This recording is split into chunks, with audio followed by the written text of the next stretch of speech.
It's about time to podcast. Under our bed. Under our bed. We are again here in the podcast studio underneath our bedroom. We never knew this was going to be a podcast studio, did we? No. I remember our builder, who we love, by the way. Yes, we do. He is not a sponsor of the program. In fact, we have no sponsors of the program. No, we don't. We don't seek for sponsors in this program. No. I hope you enjoy the uninterrupted entertainment without advertisements. You don't have to skip forward through. But we love our builder, Eric Budge. Yes. Eric Budge Construction. Fantastic. He was awesome. Wasn't he awesome? Mm-hmm. He built our house. We love him. But I remember him bringing us down here to this, where we're at, this little crawl space. It was a crawl space off of our pool storage or outdoor storage. We have a little outdoor storage room that has some pool stuff. I'm looking out a window to it right now. It has some of our deck furniture, our summer outdoor furniture in here.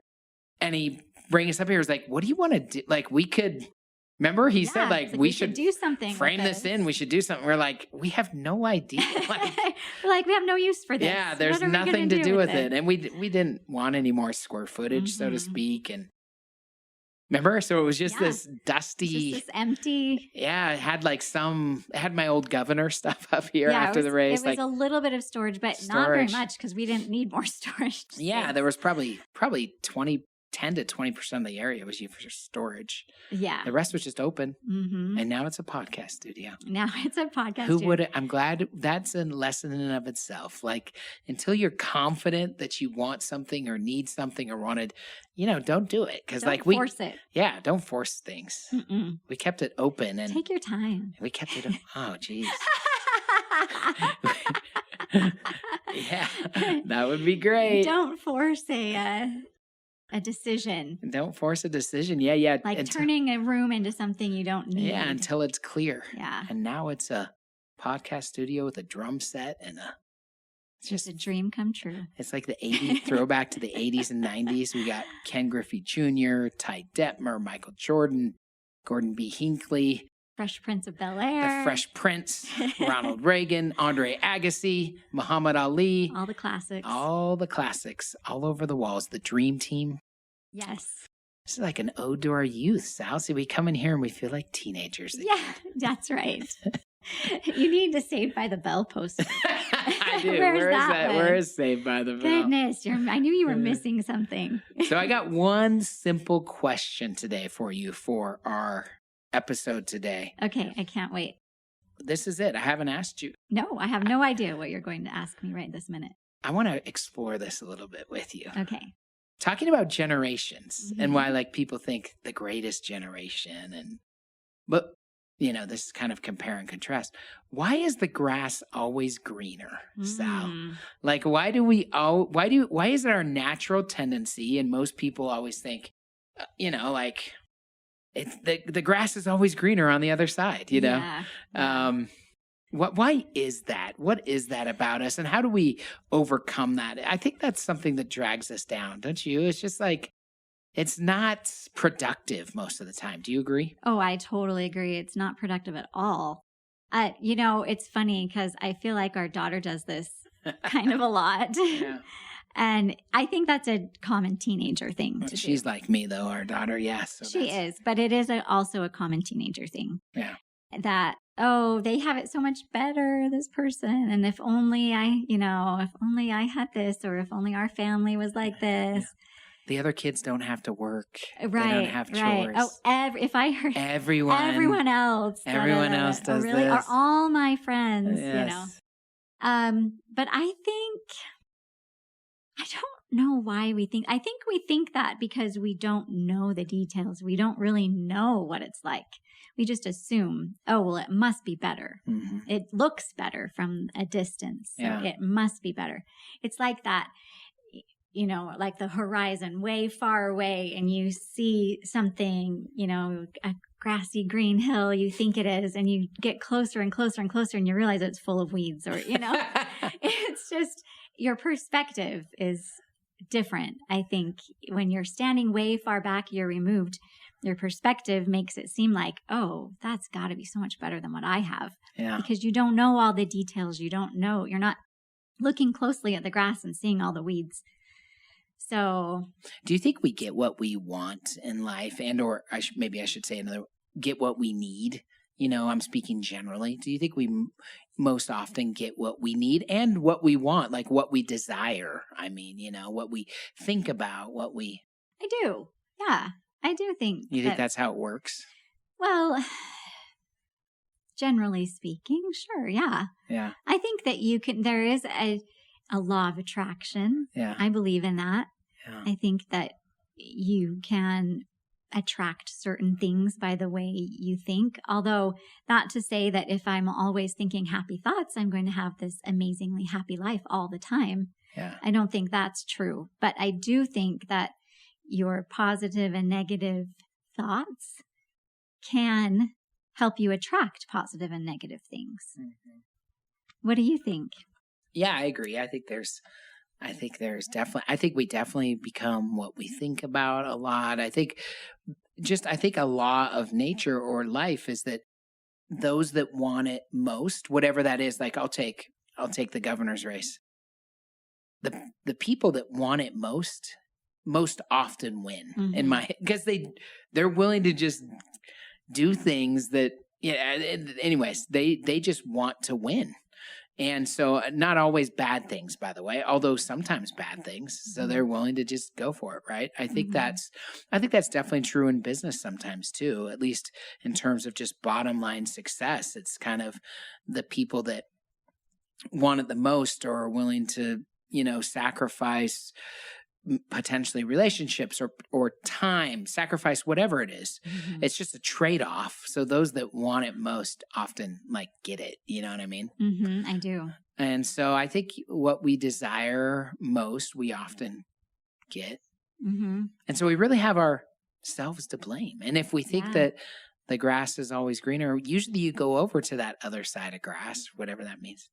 The grass is always greener on the other side of the hill. Of the hill. Is that what the saying really, is? You can't see the grass. Yeah, you can't see it, but you're going up there to check it out. And then you get there and you realize, like you said, that it's, I don't know. I think most of the time it's not better or it's not that much better or it's not that different, right? Mm-hmm. Yeah. And you kind of want to go, and then you say, oh no, I want to go back. So you think it's worse even? Sometimes. Yeah. Sometimes. It reminds me of we were listening to a piece of a podcast recently. I think it was the Tim Ferriss podcast, and we haven't listened to all of it. So, but it was talking about, he was talking to some financial expert, I think about money, right? Mm-hmm. And did you hear this a little bit while I was? So, yeah. And he said that, the allure of, he was using the example of a nice car. Oh yeah. You always think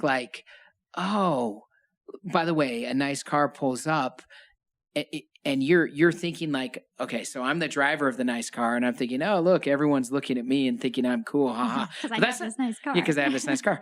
That's not what people are thinking though. People are thinking, oh, what would it be like? Or that would be nice to have a nice car like that. Oh, wouldn't I feel better if I had a nice car? I would feel cool if I had a nice car. They don't care about you driving the nice car. It's not about you. This is one thing I definitely have learned in life. I think, again, gosh, I feel like I think I learned in the governor's race just because it's so hard to rally people. It's hard to get people to pay attention to politics sometimes. It doesn't feel like personal. It doesn't feel like in their face or really pertinent or whatever.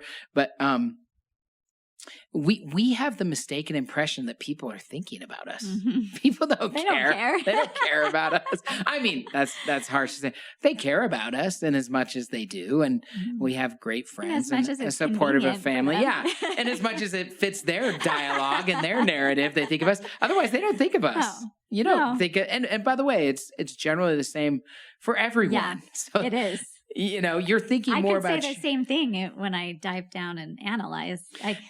Yeah, it's hard. Like you're in your own circumstances. No one else knows those circumstances. So even when I walk home, I come home from work yesterday. Let's use this example.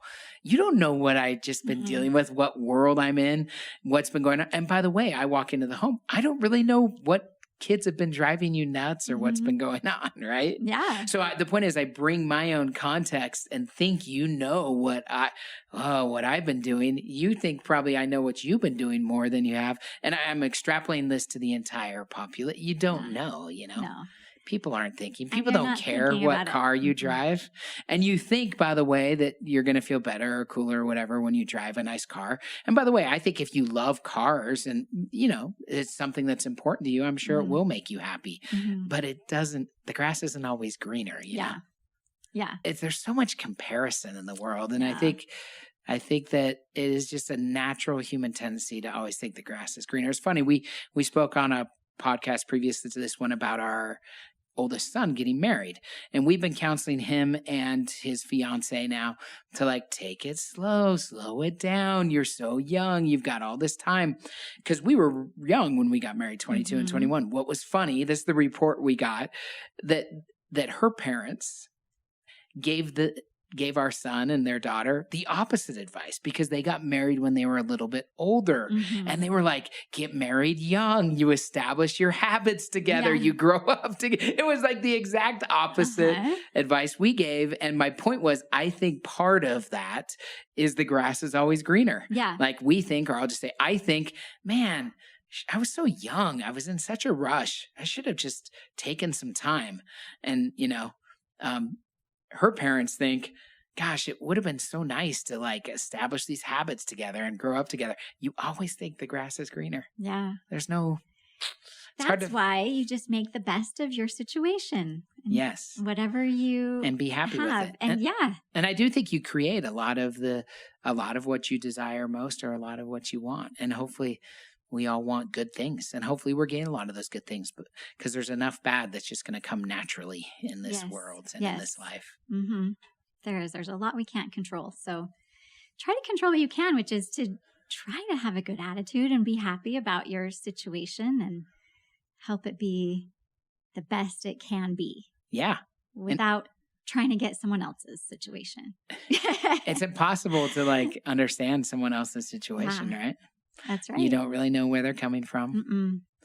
We're all the quote unquote hero of our own stories. We're thinking more about, so to speak, about ourselves than we're thinking about ourselves in a nice car, not the person in the nice car now. I think that's just natural. Yes. And I think it's interesting. And the grass is not always greener, but sometimes it is. So sometimes you got to explore a little bit. To learn. Yes. But you really won't only know if the grass you really is only learn greener. that when you go up the hill and try it yourself, check it out. That's a good point. Any other thoughts? Truth spoken by Jeff Burningham. You want to wrap us up here, Sal? Or any last thoughts on this winding episode, this engrossing and enthralling episode of Under Our Bed? No, just try to be empathetic to those around you, and no matter their circumstances. Try to understand where they're coming from. That's super important. Yeah, I'm confident if we understood where everyone was coming from, that we would love 99.3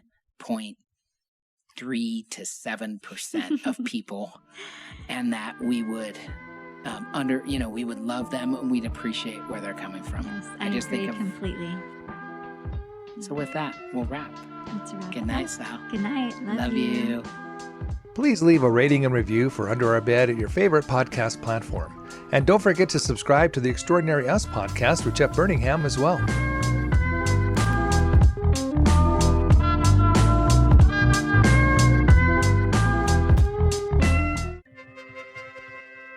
Hey guys, it's Jeff from the Extraordinary Us podcast. Thank you so much for listening to Under Our Bed with Jeff and Sal, my wife and I. We record from a studio literally directly under our master bedroom.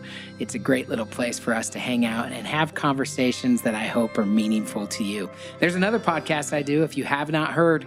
It's called The Extraordinary Us, where I interview people, many people that you have heard of from a variety of fields, and we talk about life. Coming up in 2022, we're going to talk about the future. What does the future of the world look like in regards to technology, cryptocurrency, governments, and other things? Can't wait to see you there. Hope that you'll subscribe to Extraordinary Us.